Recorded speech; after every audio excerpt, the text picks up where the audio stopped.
Hello, everyone, and welcome to this week's Monday Mindshift. I'm Sean Michael, the Inner Potential Activator and the Identity Disruptor. That's a new one. That's a new one, yes, because my goal is to wake people out of old identities that are no longer serving them to step into their true identity. Yeah, and I can vouch that it works. All right. And I'm so thrilled to be joined by my lovely co host, Suniti Biswas. Go ahead and introduce yourself, Suniti. Hi everyone, as you know, I call myself the authentic voice mentor because I'm somebody who will walk with you on your journey till you find the courage and the comfort to be you wherever you are. It doesn't matter what confidence you have, what strategy you use, or what else you feel that you lack. As long as you are being true to yourself, you will flourish in every situation. And that's what I help you bring out of yourself. Very good. Yes, and we have And a very interesting topic today. yes, talk to me about this topic. What did it spark for you, Suniti, when you saw the title? You know, what it reminded me of actually was something that puzzled me quite a bit when I was a kid. You know, you might have also been asked when you were a kid that who is your role model? It's a very common question that people ask, right? Like, who do you Yes. want to emulate? And when I was a kid, I didn't have an answer. Like, I could tell you that I really like how Jerry escaped from Tom, but I didn't know who to emulate. So it came to a point that I didn't know which success I wanted to emulate, which story I wanted to be mine. And I think that gave me a lot of freedom till I grew up and started seeing success stories, the so called success stories, and that influenced me. So when I saw the topic for today, I realized that how it restrains us, these success stories of other people, how instead of actually understanding the beauty behind and the uniqueness behind everybody's journey, we get held back by our own ideas of what success should be looking like. Yes. And I was similar. Like if when I think back to my childhood, my son, I watch my son and he's gone through different evolutions about what he wants to do. His latest is he says, I want to be a dinofossiler, which, in real terms is paleontologist.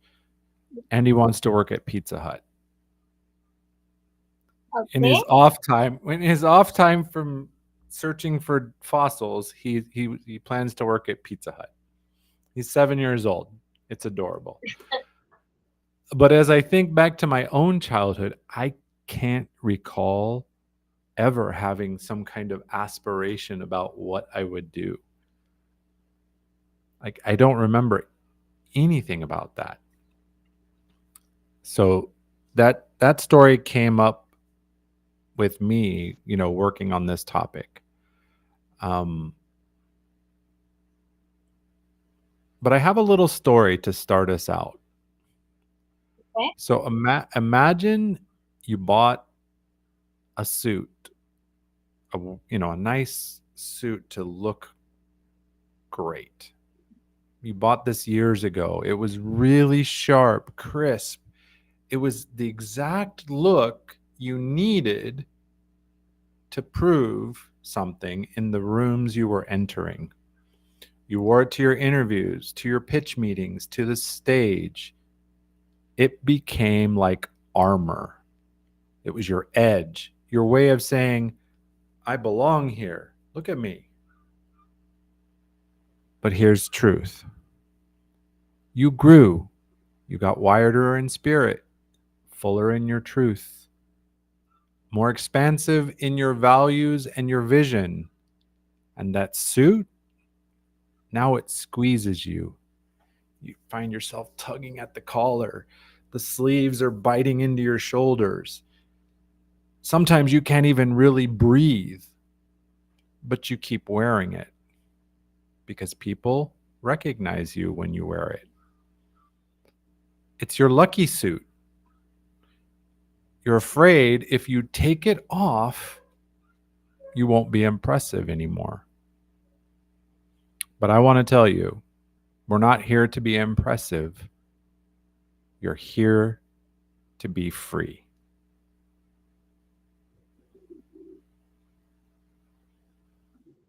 I'll just tell you something. The bizarre part over here is that I used to have something like this, a whole outfit set, which I started off my sessions with when I was just a newbie trainer. A crisp suit, like the blazer was very nice. There was a corporate looking top with it and everything. And I used to think if I don't wear that, if I change even one aspect of that outfit, I will not be able to take the session. I won't be able to perform my best.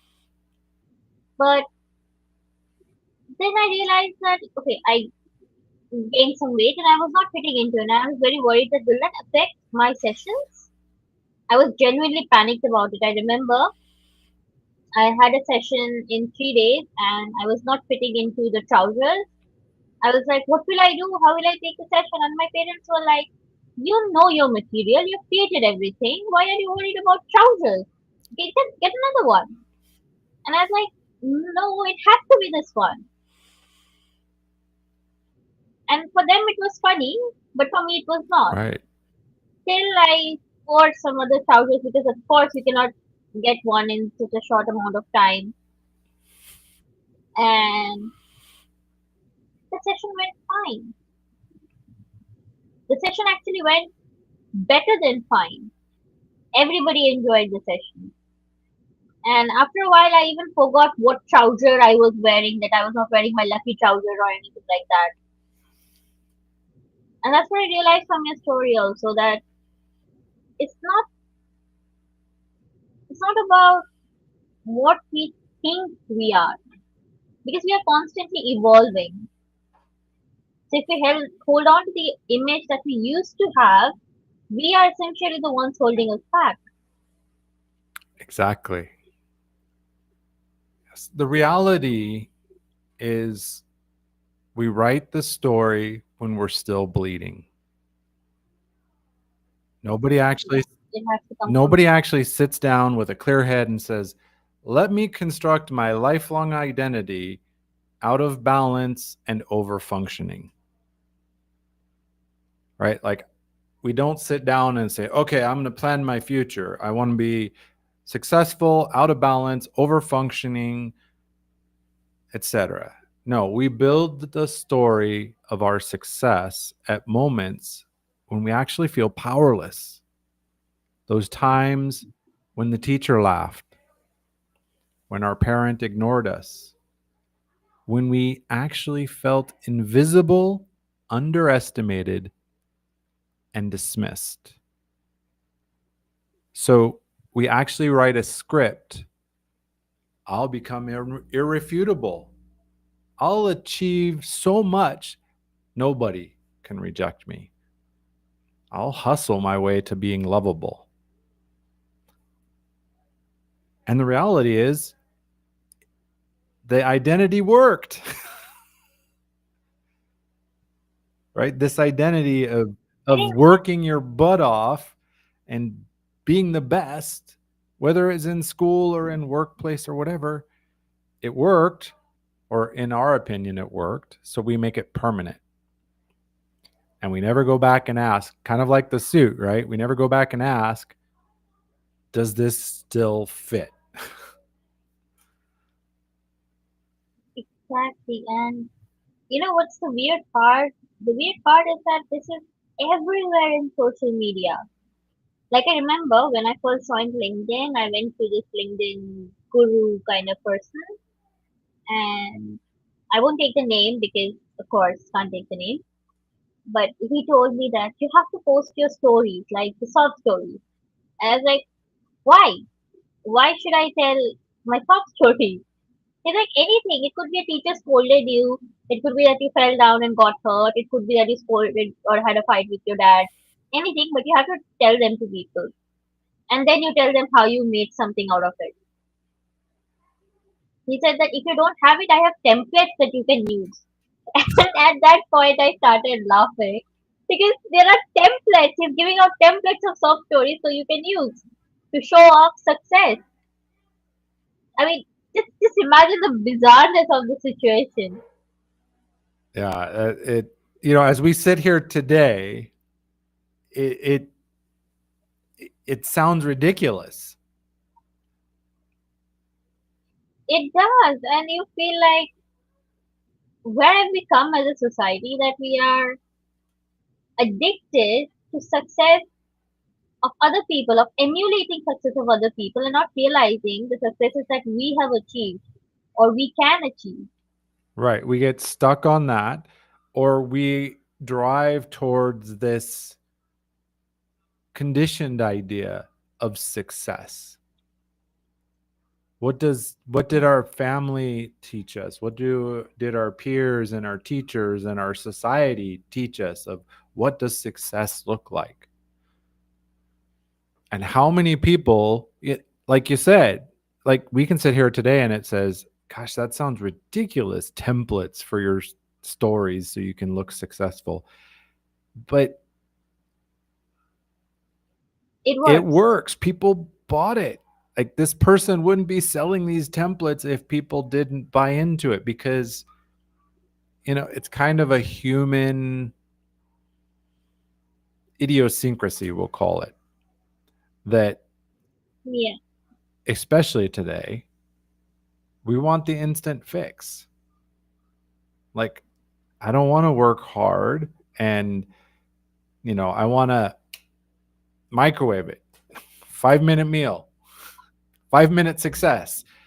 And how many posts do we see, make 10K a month in 90 days. Just follow my plan, my system.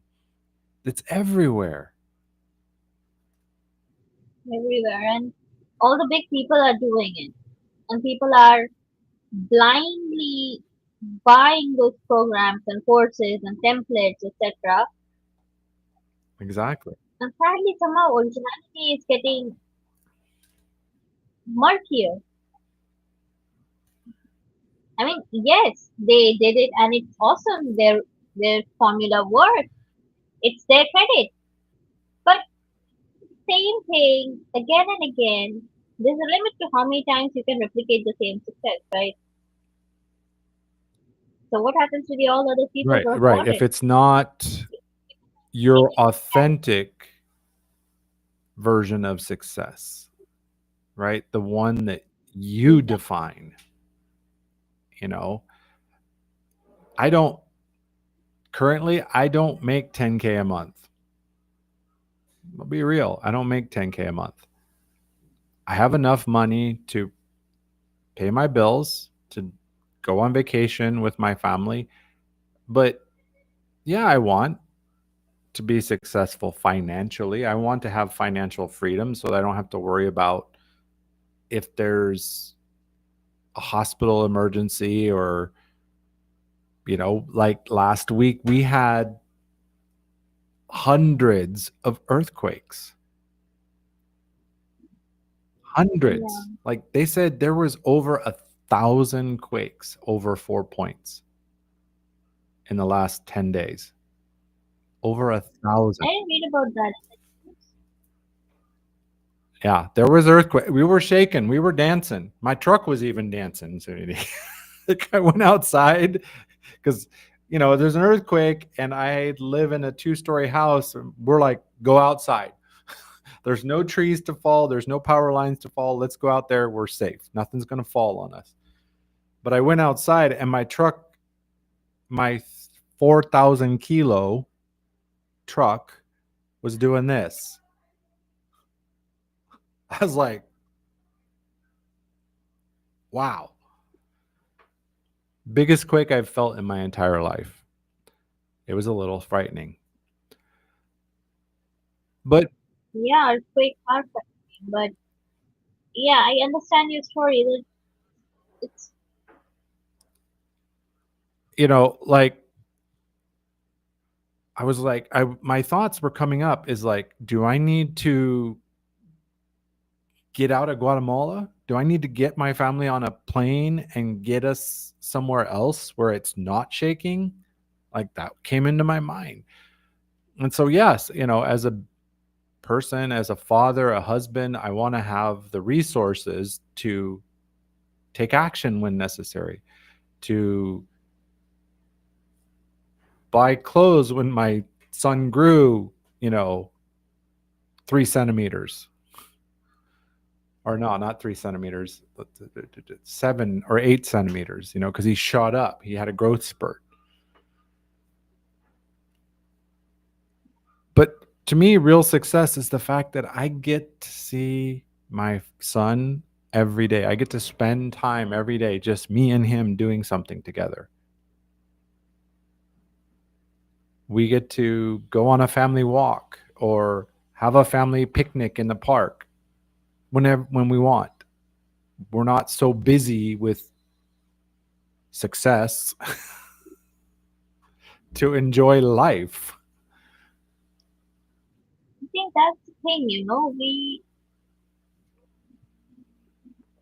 there was a question I asked in one of my sessions. I often ask it actually that if you want to go to a place, say you are planning a holiday, would you plan the location or the destination first, or would you plan how will you get there? And everybody's always like, of course, the location, the destination, and all. And I realized that usually people are deciding this destination by looking at where other people have gone. Right. All the Insta photos, right?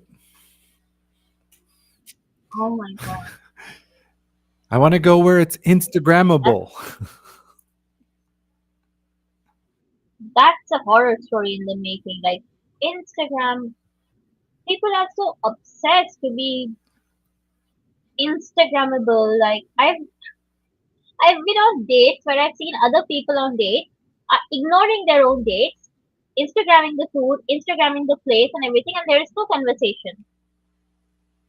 And my date and I, we would just look at the other people and be like, let's ignore them. Because I don't understand. It's everybody's so busy trying to copy.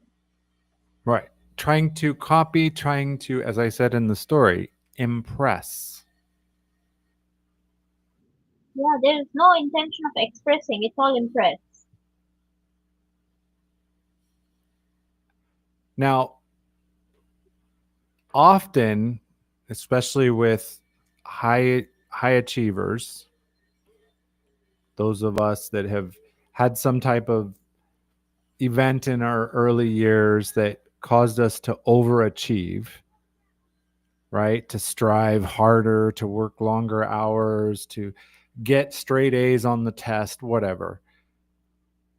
There's a reason why so many of these type of people often feel resentful and burned out, even though from the outside, everybody's like, oh, look. I mean, you probably saw the news. You you had to have seen this news. The CEO with his HR director. Oh my god, the Coldplay concert. So, The memes are oh, it's exploding. insane. And everybody's just glued to this, but this is perfect with our timing here. He's successful. He's launched this successful startup. It was doing good. But why did he go out? I mean, obviously he's got some things he hasn't dealt with. He's looking winner on the outside, but inside things aren't good.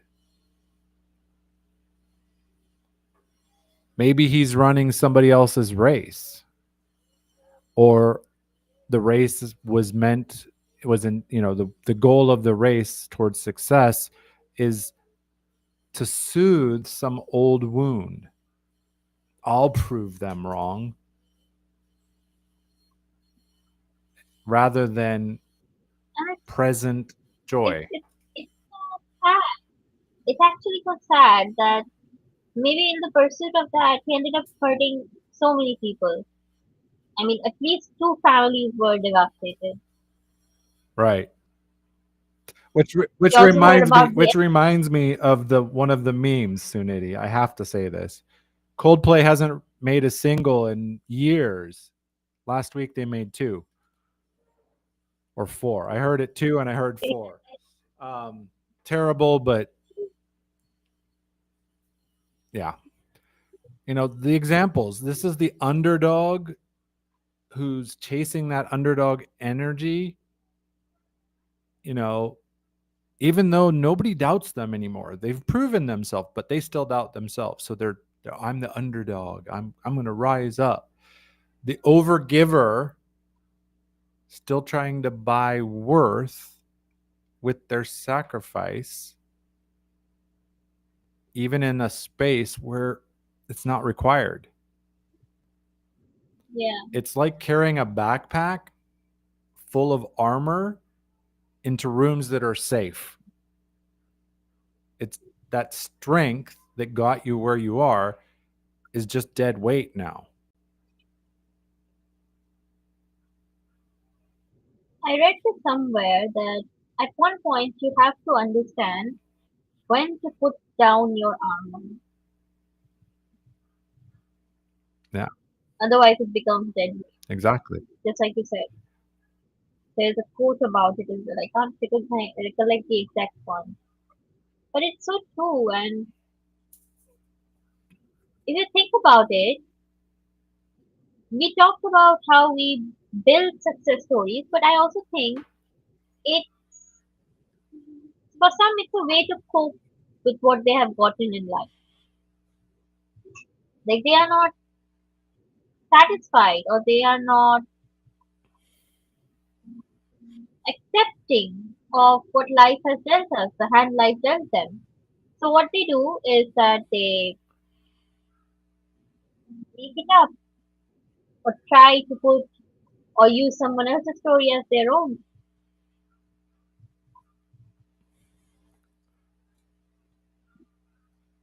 Yes. And he makes a good point that people I'm going to reframe the way he said it.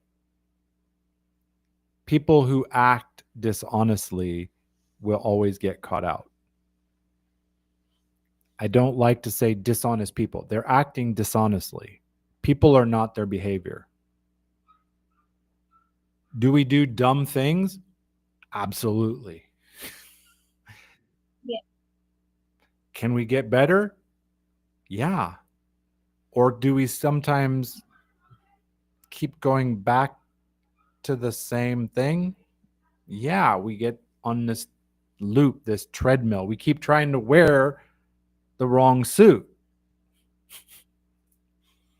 because it worked Which in the doesn't fit past. anymore. It worked in the past. I'm going to keep wearing it. I would say real growth is narrative detox.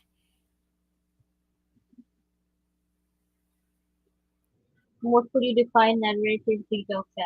We got to detox from the old stories. A lot of personal growth actually skips this step. I have an article coming out tomorrow that's about this. You know, sometimes people just change the KPI dashboards for their spiritualness dashboard, like how many times they meditated, or the fact that they get up at 4 a.m., or they do a cold plunge every day, or whatever. They're just switching. They haven't actually rewritten the core code that says, who the hell am I? Who do I want to be? Right? It's not about shifting habits. It's retiring the old suit or your old identity that made the habits necessary. But you know something? much of it is habit and how much of it is just comfort? Because we know human beings are slaves of comfort, so maybe that suit has gotten comfortable. Right. It's why we wear 15-year-old shoes that are about to fall off our feet. Yeah, I have the money, I have the resources to so go get no shoes, but these ones are so comfortable. And we do it. Yeah, we absolutely we get stuck in this comfort loop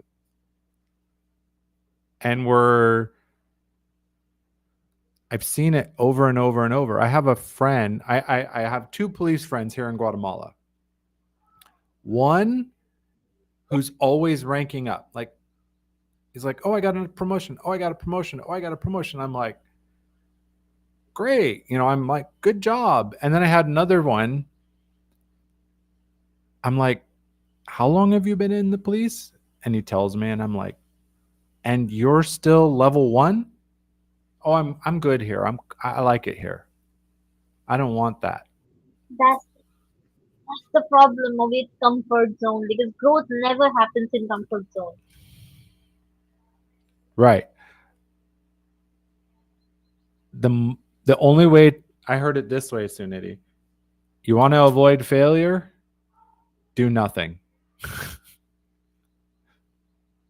Stay in your comfort zone. You can't fail there. Yeah, But if you want to grow, because you can grow if you want to grow, you got to get off the darn couch. Take off the old suit and move forward. But it's not through adding more tools. It's not about planning or new routines or better habits. If you try to put all that on the narrator of your story, who's a 12-year-old who felt invisible, you'll never get the peace that you seek by adding all this stuff on until we detox and let go of trying to prove that I deserve to be here. exactly. And it's interesting too, because you talked about the templates, right? With these were templates with like sad stories that people could recycle and use. Real leadership, we need to stop making suffering a leadership credential. Glamour. Yeah, we also need to make it stop making suffering look Right. The glamorous. rags to riches, like everybody's got the rags to I was $50,000 and no, I half a million in debt and now I'm making half a million a day or whatever. It's like as you said, stop glamorizing the grind, the suffering, the struggle as some gateway to our worth, our value, or overextension. Oh, he puts in 80-hour weeks. I'm sorry. Yeah, yeah. One thing, I don't know if you've heard of it or not, but there is this habit of people. I mean, it happens a lot over here. I've seen it. Like, you call up a relative and you ask them, hey, how are you doing? And they'll be like, oh, I hurt my knee today and my head is aching. And the other person will be like, yes, I also fell down and I'm hurt. And it's like, instead of a conversation, it becomes who has it much worse. Uh huh.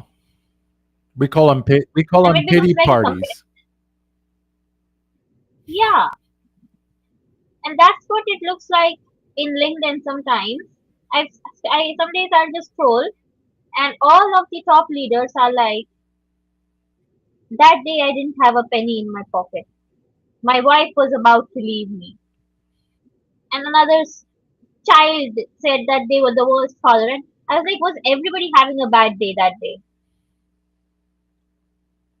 Yes, there's an old saying that I heard a long time ago: "Misery loves company." But how much of it is real misery?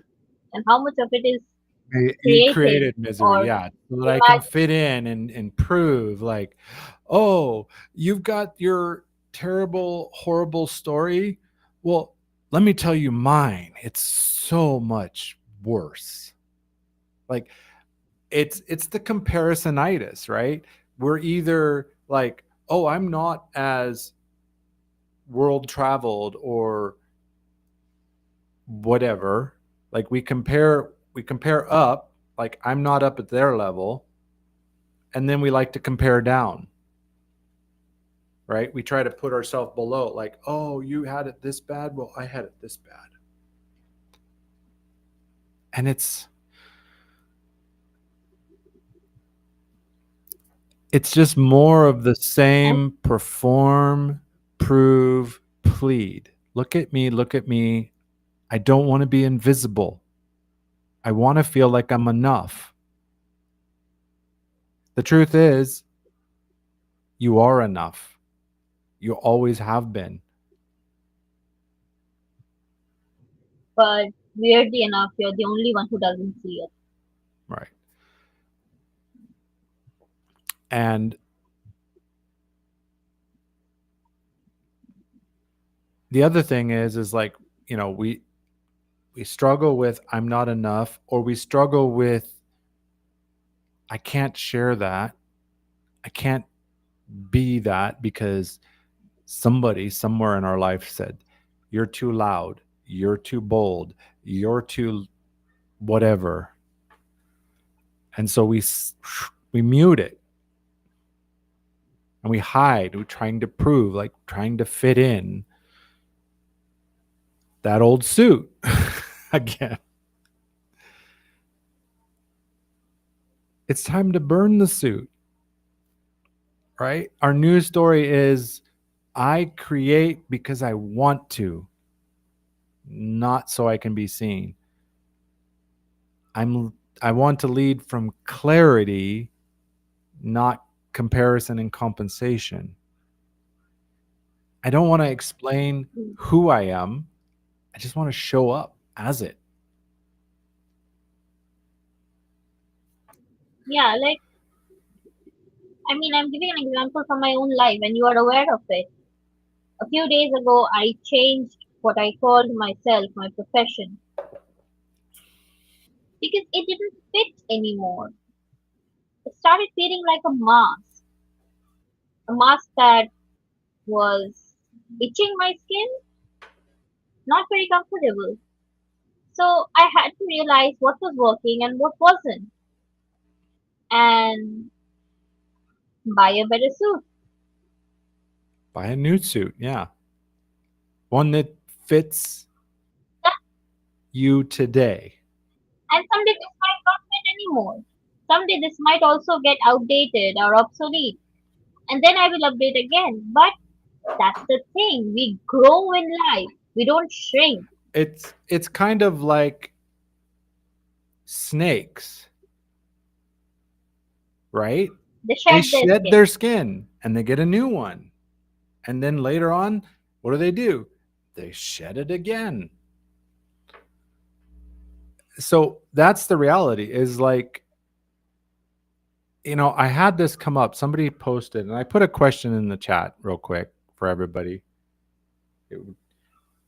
Ask yourself this: what identity would fall apart if you stopped trying to prove yourself for 1 week? Like, if you just stop trying to prove who you are, what identity would fall apart? Right? What's the thread? If you pulled the thread, have you ever, I'm sure you've had that, right, Suniti? You find this random thread in your clothes and you pull it, and now the clothes are garbage.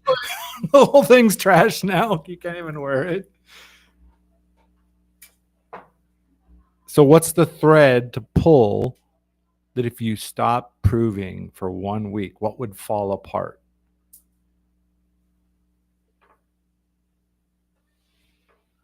And it really makes you think, right? That how many masks are you keeping up, and how many places are you pretending to be something you're not? Yes. An interesting question. And I want to open this up. We actually, last week, we missed you, of course, but I actually had people in the waiting room. Like people were trying to join live and they couldn't because I was maxed out. I had like a stage. I had like Oh, 3 or 4 people on the stage. I had like 3 people waiting, and I kept getting this alert like you're full, you're maxed, man. You need to upgrade because you've got people that are trying to come on I stage and they can't. I'll have to go back and watch that then. It must have been a very good It session. was a yeah, we had a very good And discussion. just We imagine, like wandered I off the hope path a few times, but that's life. that's okay. So this Yeah, sometimes go ahead. the unstretched road is kind of more exciting. You cannot plan everything. Our podcast hardly ever go according to the schedules and talking points we decide because we drift off. Well, that's kind of what I was aiming for. Like, I create my talking points, just to kind of like joggers. Kind of like the speech person has their cards, right? They can look down at the cards to make sure they mention certain key information. But other than that, it's impromptu. It's improv. Let's be real. Yeah, Um, and that was my vision for this is let's shift our mind, but let's be real about it. Let's not perform success for some imagined version of what success is. What is my version of success? What does that look like to me? I can define mine. I can't define yours. so,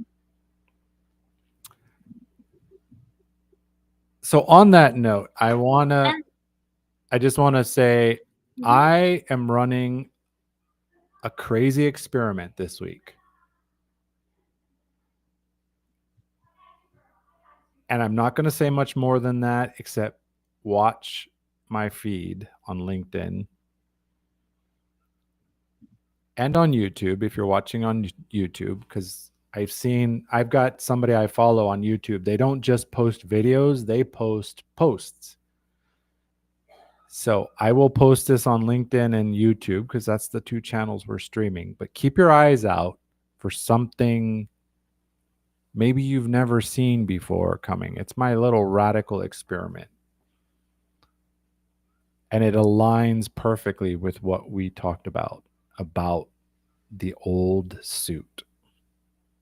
It doesn't fit anymore. well, I don't know about everybody else, but I am very excited about this experiment that you're running. And I would love to hear how it goes. So someday, once it's done, we'll probably share the results with us, right? Yes. Oh yeah, I'll share results, and I expect it to have a powerful ripple. We'll just say it that way.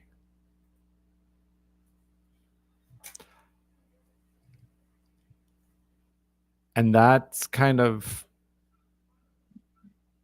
really what I'm about is, to be the powerful ripple,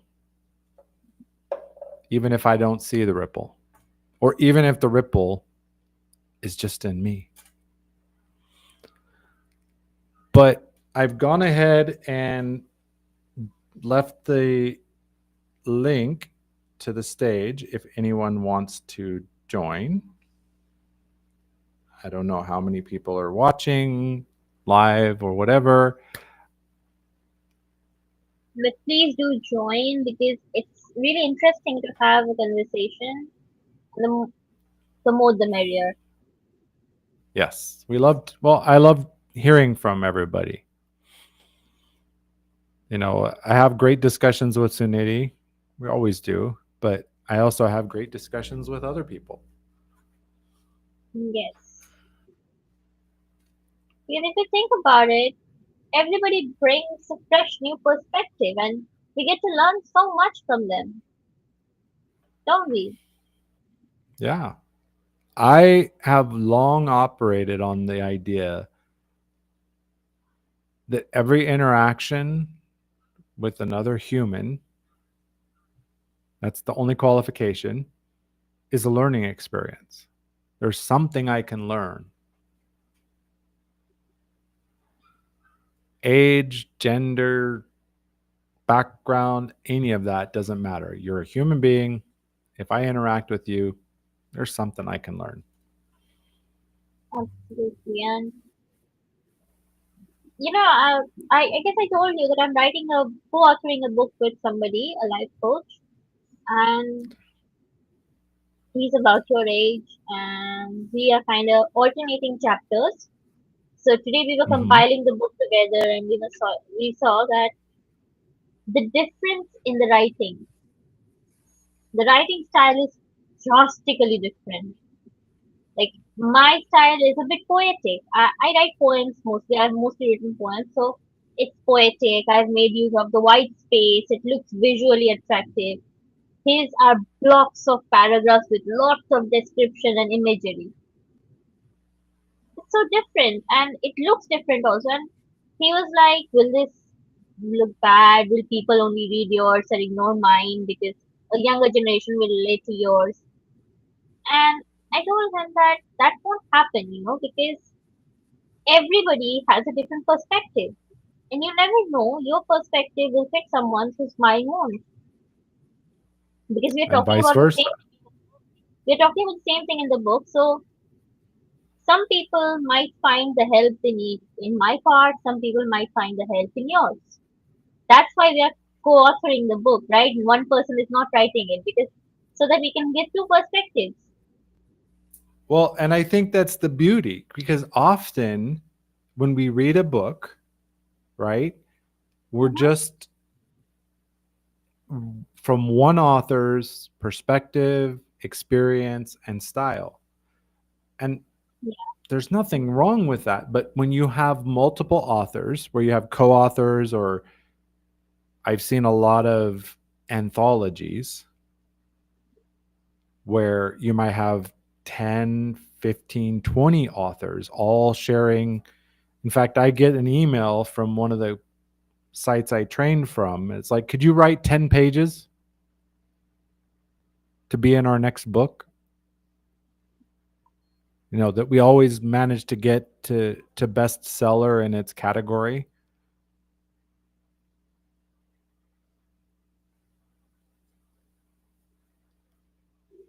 So I think that's beautiful that your styles are so dramatically different because then one book will reach a wider audience. And more than reaching a wider audience, it's about being effective as well, right? Because our main topic is resilience. And I feel that this is a personal belief of mine that everybody goes through something hard in their lives that others might not see, might not realize, but everybody has it equally hard. So when we're talking about resilience, I am giving a young person's view as a 26-year-old. He is giving the view of somebody who has lived all his life with a congenital heart disease, how it's affected his life and everything. And it's like very different perspectives. So Right. Well, and might find different something on this worlds. absolutely different worlds. So that's the thing. It's different perspective, but it's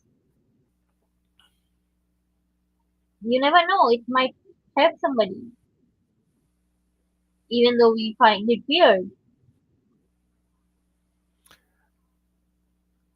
And I believe it will. The fact that you're offering different perspectives, it's I've seen this.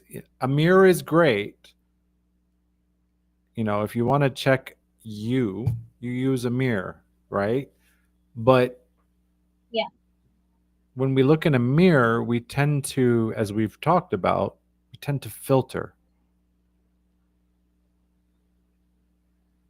We don't see certain things and we see other things much bigger than they really are. And I'm not even looking to, I'm just saying we diminish some things and we expand other things. We exaggerate other things. I had a friend, this came up recently in a discussion. We were talking about having boldness to hold our loved ones, the people that are important to us, accountable. Like when we notice things aren't well, that we say something. Like how many times do you feel something's off with somebody you know, but you don't say anything? Oh, I don't want to offend them. So I had a buddy, Yeah.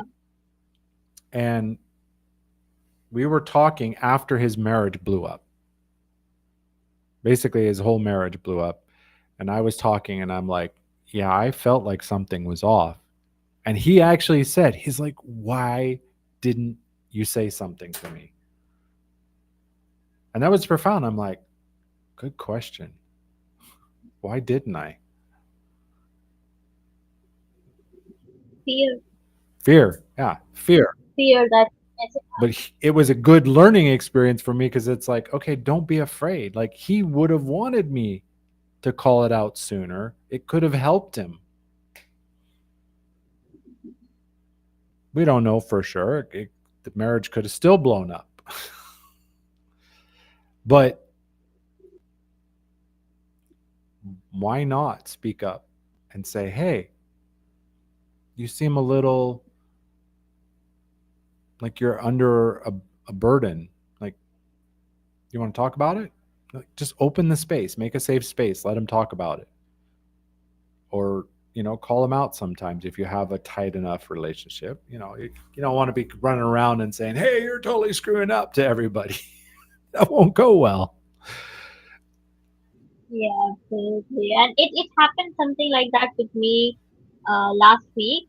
And last week I was swamped with work. Like from 7 to 19, I had whole day sessions every day and then evening sessions. And so I was swamped with work and all. But I noticed somewhere this person I love and respect as my elder brother. We are not related by blood, but he has become like a brother to me Hmm. now. And I could see that something's off.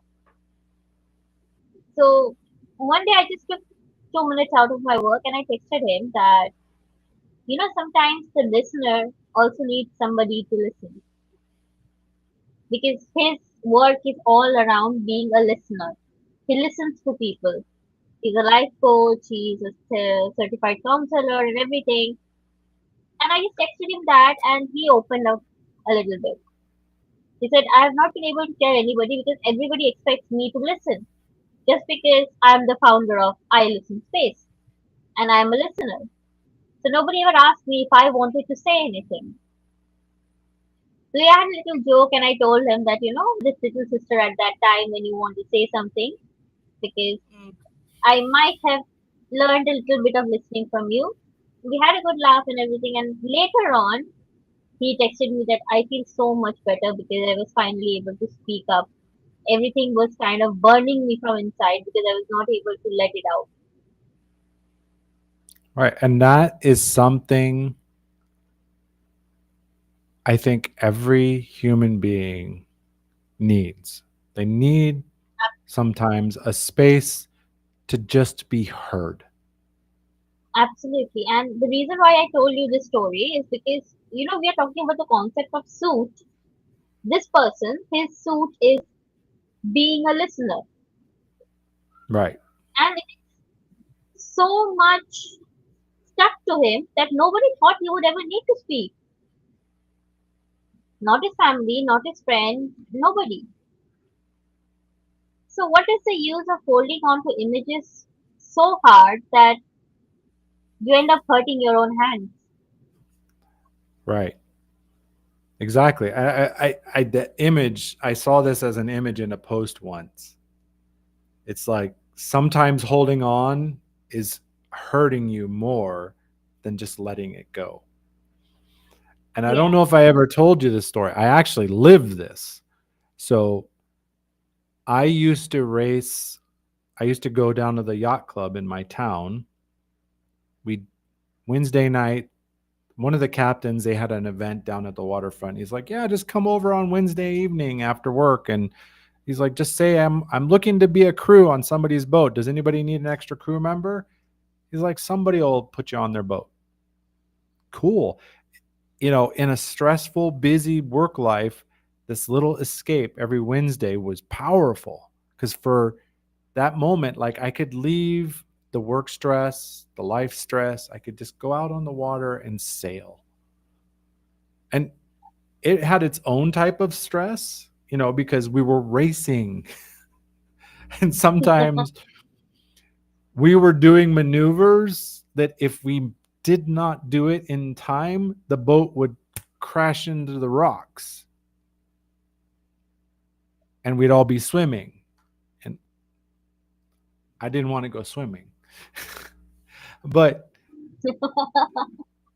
so I was doing this every Wednesday that I could. Whenever I got home in time, I'd go out and go on a boat and be one of the crew members. And as I said, sometimes it was intense, but it was also freeing for me. So then we had a weekend race where we actually sailed down, like we were on the boat for like all day. We were on the boat for like 6, 7 hours because it was like sailing down to San Francisco from up where we lived, which was several kilometers away, even over water. And we went around this big island and we had, if you've ever seen the pictures of the sailboats with those big, beautiful sails. yeah, I've seen those. So these are meant when the wind's coming from behind, and it's the only time the boat is actually being pushed. It's kind of a misunderstanding. A lot of people think sailboats are pushed, but they're actually pulled. They're not being pushed. Like normally they're pulled through the wind. But when those big things are up, it's a wind back here and it's pushing the boat. So we had the big sail out. It's the biggest, most powerful sail available because the wind from behind is weaker. So you want to catch as much of it as possible. And you have two ropes that are controlling it. One side is supposed to be held onto, it's not let go. The other side is supposed to release if something goes wrong. So we come around an island and this big gust of wind catches the sail. Now, this is a huge sail and it's meant to catch a lot of wind. The boat starts going like this. And the captain's screaming at the person on the other side who's supposed to let it go, let it go. And they're not. And by this time, I've got a little experience. I'm on the side that's not supposed to let go, but I know what's happening. I know we have to take the power away from this sail. So I try to do a controlled release. Like, I don't want to let it go. I can't let it go.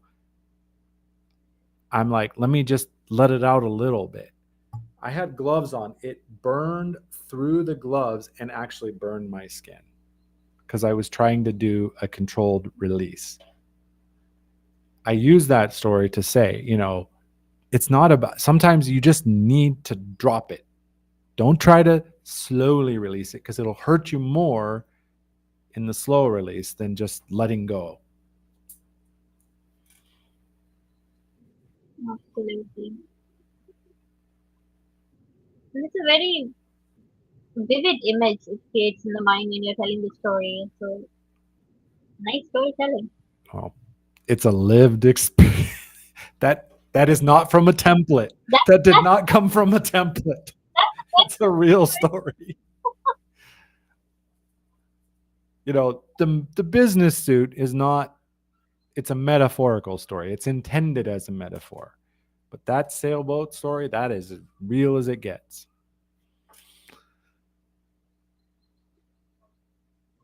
And we're almost at the end of time. Yes. 1 minute left. If anybody would love to join us, it would be really amazing. Yes. But Anybody want to talk about their suit?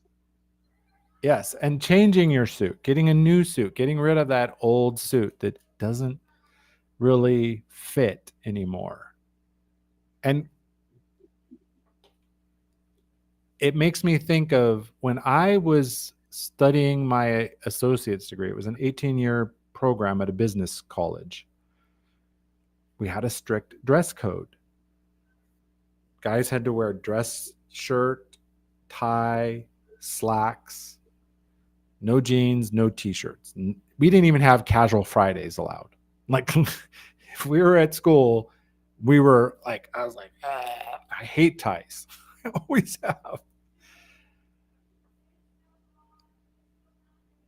But even like today, I was having this discussion with someone. They're like, oh, well, you could get a sport coat. I said, I haven't had a sport coat in like 15 years. My whole wardrobe, I have two pairs of jeans because I almost never wear them. I have shorts, I have t shirts, and I have rayon Hawaiian shirts. I don't have dress shirts. I don't have sports coats. I still have an old pair of shoes that's, dressy shoes, but I have to dust them every month because they're just collecting dust. Like, I never put them on my feet. It's like I should just sell them. But the thing is like my size is almost impossible. Like when I go to buy new shoes, it's very hard to find them because I have big feet, and most people here have much smaller feet. But sometimes it's the suit doesn't fit your current status, your current position. Maybe it doesn't fit around the shoulders. It doesn't fit in the chest or the belly because we're wider, we're taller, whatever. Sometimes it doesn't fit the environment anymore. It doesn't fit you as a person.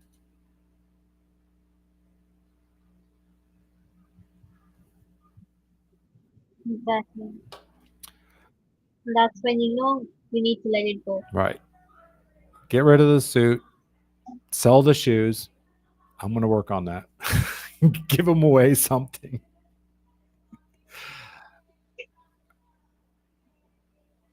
And let us know if you're watching on the replay. I appreciate everybody that joined live. I realize I neglected to send invites out, so we had a little lighter turnout. But I spoke with at least a few people that are part of Team Replay. So, love to hear from you. Share your comments. Talk to us about your suit that you've been wearing too long and you're ready to get rid of and replace. And we'll see you all next week.